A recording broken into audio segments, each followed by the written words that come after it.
In the summer of 1945, just weeks before the end of World War II, two Native American sisters disappeared without a trace from their family's land on the edge of a dense forest near the Canadian border.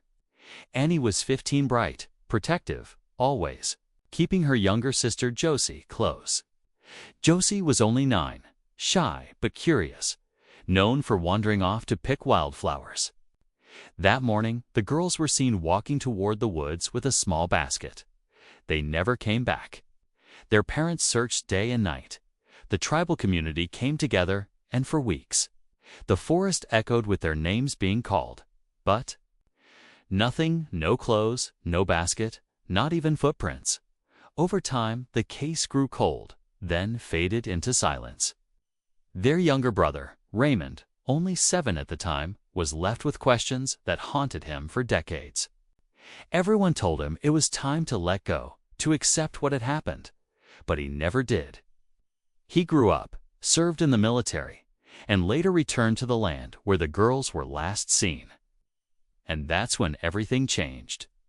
40 years later, while building a new well near the old homestead thanks to an unexpected upgrade, Grant Raymond unearthed something buried beneath the roots of a fallen tree, something no one was ever supposed to find. What he uncovered brought back a past long buried and revealed a truth more disturbing than anyone. Imagine, stay with us, because what he found next will make you rethink everything you thought about that summer in 1945 and how they funded his upgrade may not be what it seems. Raymond had always remembered that day in pieces, his sisters laughing near the creek, the sunlight coming through the trees, the quiet that followed once they slipped out of sight. He blamed himself for not going with them, for staying behind when they asked him to tag along.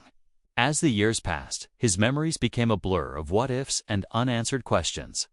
No one in the tribe ever forgot, but after decades of silence, the story became more of a whisper than a wound. Some believed the girls had gotten lost. Others thought they'd been taken. A few, in hushed tones, spoke of spirits in the forest. The land where they disappeared had remained untouched since their parents passed. Raymond had only returned after retiring, hoping to reconnect with his roots and maybe find peace.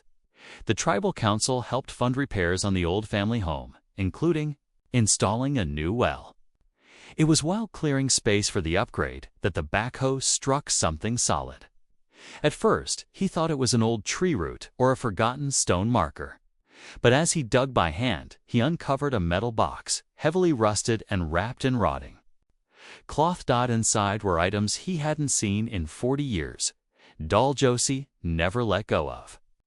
A beaded necklace Annie had made herself, all perfectly preserved, hidden under layers of earth. There was no explanation for how they ended up buried on his own land. And that was just the beginning, because underneath the box, something else was waiting. Something that had been hidden for a reason. Raymond stared at the items laid out in the dirt, his hands shaking. The doll still had Josie's name stitched into the fabric. The necklace, made from tiny shells, had a piece missing. He remembered Annie had given that part to their mother just days before she vanished. These weren't just lost keepsakes. They had been placed, deliberately buried, and preserved beneath the tree his family had once played under. But why? And more importantly, by who? He kept digging, ignoring the growing weight in his chest. Just a few inches deeper, his fingers brushed against something strange wood, rotted and soft.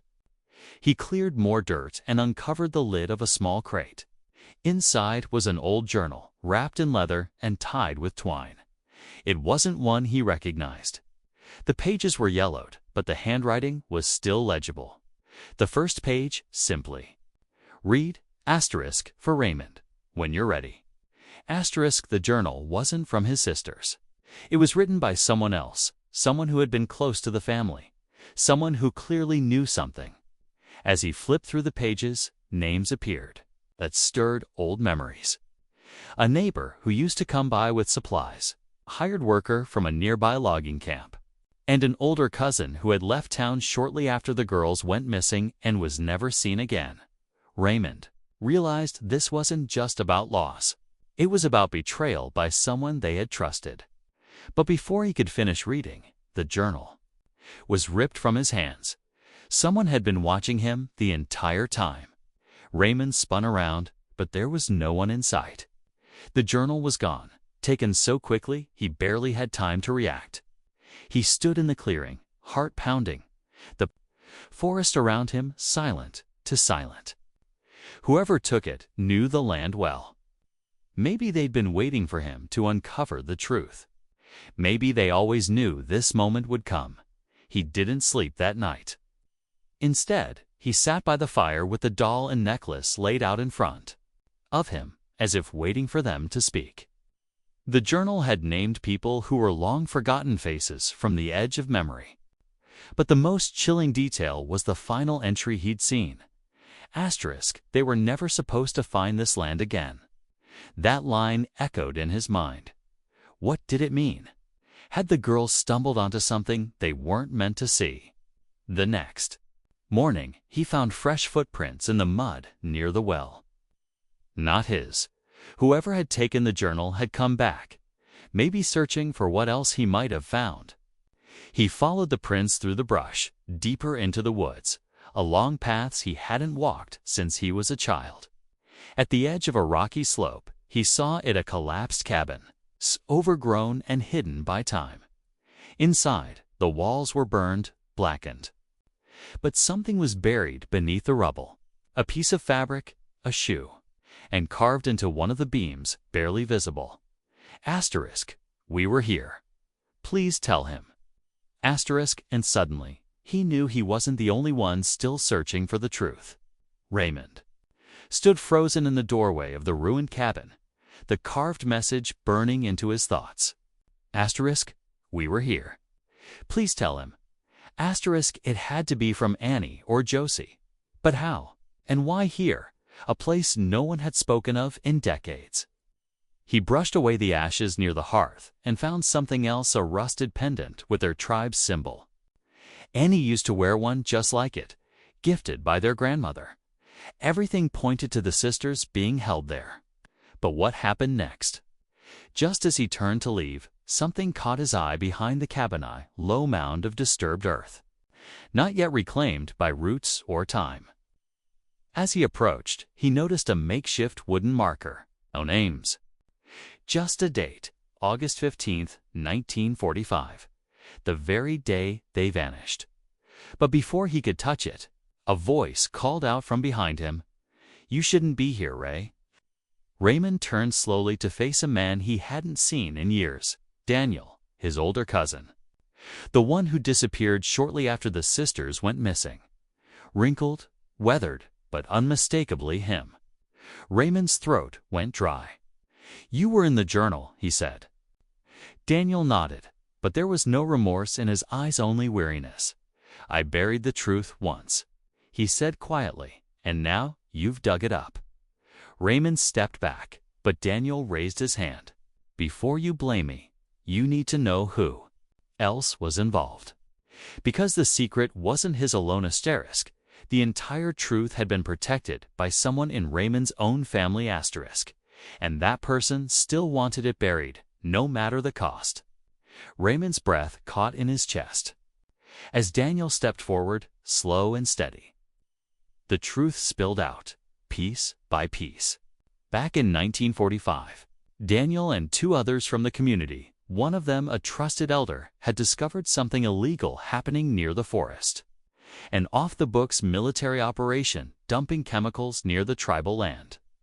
Annie and Josie had stumbled on it by accident.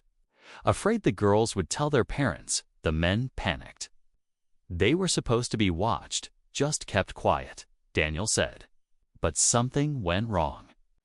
The cabin caught fire during a storm, and by the time they got back, 'twas too late. The bodies were never found, Daniel admitted, because there weren't any to bury, just burned remains. Out of guilt, he buried what little was left, including their things, and fled. The journal, written by the third man, who later tried to confess. He died under mysterious circumstances before anyone could read it. Raymond felt sick. Everything he'd wondered about for decades, the silence, the fear, the strange glances from Elderzet, all made sense now. But just as Daniel turned to leave, Raymond asked one final question: why me? Why now? Daniel paused. Because someone else found out what you were digging, and they're not going to stop at threats. When Raymond returned home, the well was filled in, the pendant and doll were gone, and left in his mailbox was a photo, old, grainy, but real. Two young girls standing by the cabin. Dated 1951. The sisters may have survived the fire, but someone made sure no one ever knew. And that secret still walks the land today.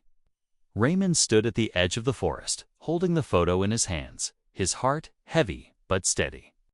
The image proved one thing: Annie and Josie had lived past the fire, at least for a while. What happened after 1951 remained a mystery, but he finally had more than just memories and guilt. He had pieces of truth, pieces no one had dared to speak aloud. He shared the photo and the journal entries with the tribal council, and this time they listened. Not everyone welcomed it, but enough did to start asking long overdue questions. Daniel vanished again, leaving only a note. Asterisk, I said what I could. Do what's right with it. Raymond never saw him again. The filled-in well remained untouched, maybe a warning, maybe a closing chapter. He didn't dig it back up. Some things, he decided, weren't meant to be unearthed in one lifetime.